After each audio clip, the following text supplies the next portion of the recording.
आदिवासी जमीन का सुरक्षा कवच माने जाने वाला CNT SPT एक्ट अब आदिवासियों के विकास में बाधक बनने लगा है। CNT SPT एक्ट के कारण आदिवासी जमीन पर लोन नहीं मिल रहा है, जिसके कारण औने पौने दाम पर आदिवासी अपनी जमीन बेचने को मजबूर हैं। कैसे, रिपोर्ट के जरिए समझिए। झारखंड में आदिवासी जमीन की सुरक्षा के लिए CNT SPT एक्ट लागू है। इसे आदिवासी जमीन की सुरक्षा कवच माना जाता है, लेकिन यही सुरक्षा कवच आदिवासियों के लिए परेशानी का सबब बन गया है। आदिवासी जमीन पर लोन नहीं मिल रहे हैं। ऐसे में पूंजी के अभाव में आदिवासी औने पौने दामों पर जमीन बेचने को मजबूर हैं। तो जिसका जमीन है उसके पास व्यापक पैमाने पर पूंजी नहीं है, जिससे वो व्यवसाय नहीं कर पा रहा है, अपना कॉम्प्लेक्स खड़ा नहीं कर पा रहा है, कोई बिजनेस के लिए वो पूंजी नहीं लगा सकता है। और यहाँ देख रहे हैं कि इसके कारण में कई ज़मीन को लूटा जा रहा है, लोग बेचने के लिए मजबूर हो रहे हैं। व्यवसाय करना भी चाह रहे हैं तो पूंजी नहीं है, तो एक ज़मीन बेचने के कारण में उसका दूसरा ज़मीन भी चला जा रहा है। अगर सरकार बैंक से अगर लोन दिलाती है तो लोग बिजनेस कर सकते हैं। जो ज़मीन की जो लूट है, जो होने पौने में लोग बेचते हैं, वो रुकेगी और आदिवासी इसमें आगे बढ़ेंगे। अगर सरकार बैंक से लोन दिलाने के प्रयास करती है तो। और इस सरकार से, चूंकि जिस तरह भी बात चल रही है, सरकार से उम्मीद है कि सरकार इसमें पहल करे ताकि आदिवासी समाज बचे और जमीन को जो लूट हो रहा है, लूट भी बचे। आदिवासियों पर खूब राजनीति होती है। पिछली सरकार के दौरान कई बार खुले मंच से सीएम ने आदिवासियों को लोन मुहैया कराने की बात कही। TAC की 5 सदस्यीय कमेटी का भी गठन हुआ। इस कमेटी को बैंकों से बातचीत कर राज्य सरकार को परामर्श देना था, लेकिन फिर वो कमेटी शिथिल पड़ गई। ऐसे में राज्य सरकार इस मामले में एक कदम भी आगे नहीं बढ़ सकी।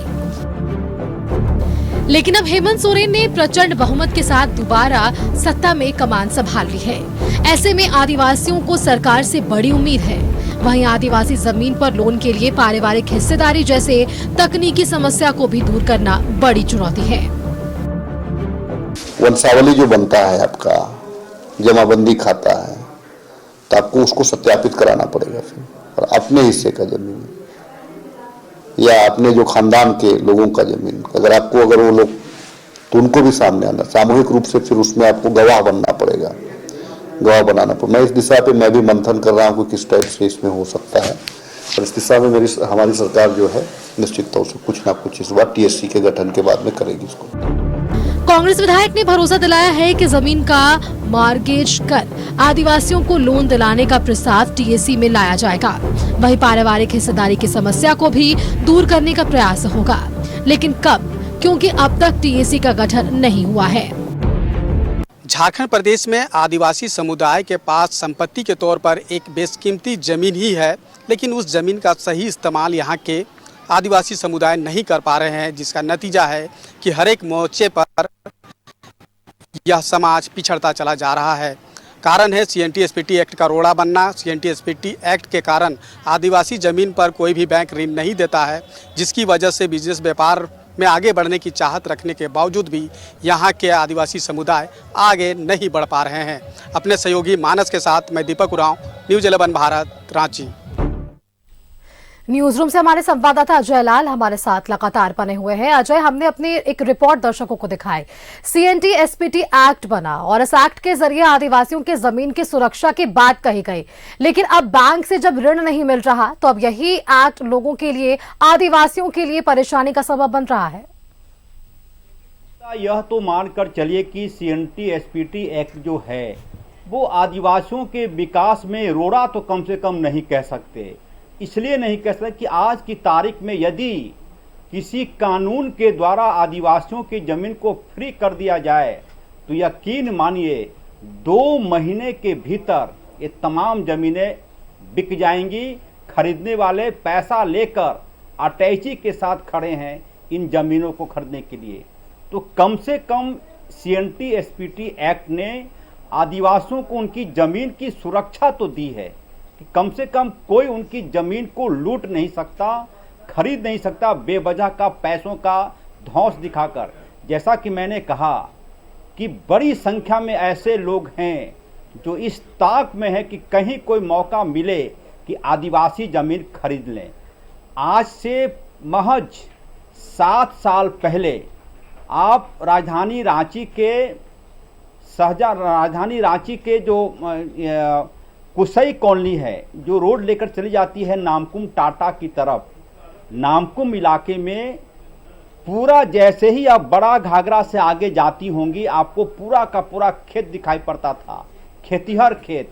आज की तारीख में वो पूरा खेत समाप्त हो गया।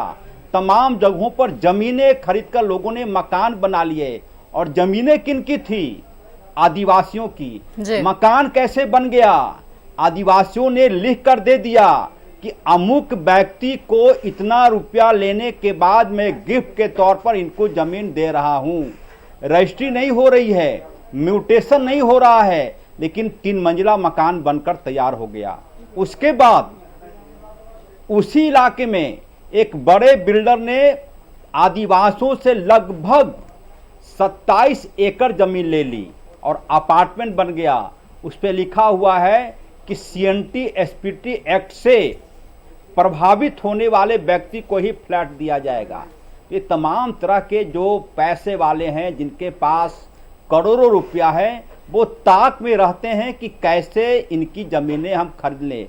अब सवाल है कि क्या जिनके पास एकड़ में ज़मीन है, ऐसे आदिवासी भाई बहनों के पास, वो क्या कर सकते हैं? आप ज़्यादा दूर नहीं जाएं। राजधानी रांची में किसी रिक्शा चालक से आप पूछ लें कि आपका घर कहाँ है, बोलेगा गुमला, सिमडेगा, लातेहार, चंदवा। कितनी ज़मीन है? तो 12 एकड़।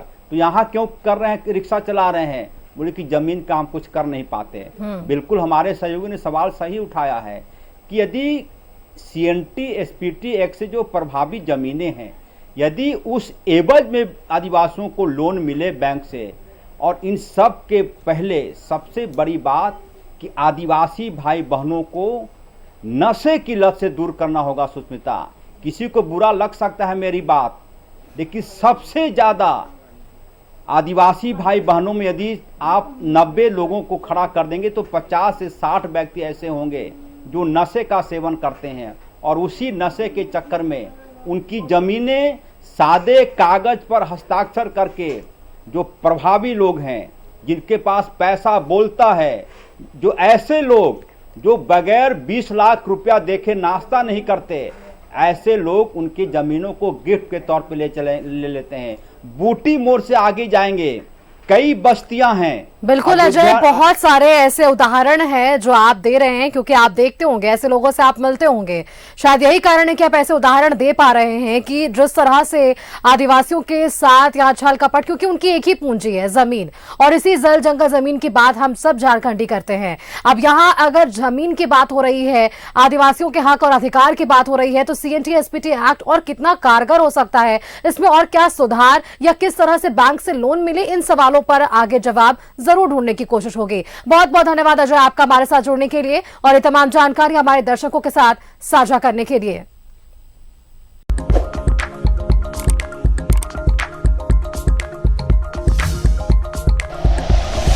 Like and share videos, subscribe करें हमारा चैनल और प्रेस करें बेल आइकॉन। News 11 भारत, सच है तो दिखेगा।